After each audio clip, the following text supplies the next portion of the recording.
একটু ভুড়ি ভাজা করলাম। এটা হচ্ছে বেগুন দিয়ে একটু ভুড়ি ভাজা ছিল, এর মধ্যে বেগুন দিয়ে ভাজা করলাম। এই যে আমি এখন শিং মাছ রান্না করছি।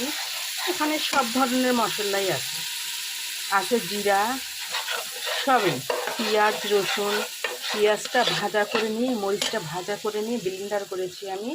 এই যে কষিয়ে নিয়েছি মশলাটা, এখন মাছগুলো দিয়ে দিলাম।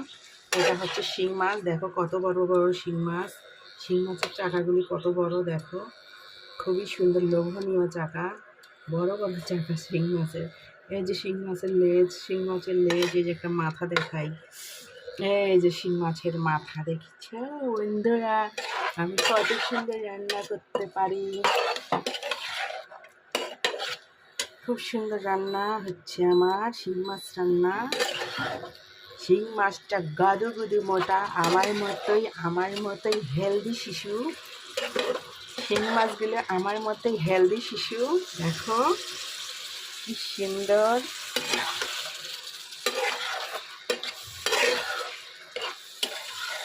ভালো করে কষাবো, ভালো করে কষানো হলে তারপর আমি কি করব, ভালো করে কষানো হলে একটু গরম পানি করব, একটু কষাক ভালো মতো, কষানোর পরে গরম পানি দিয়ে দেবো।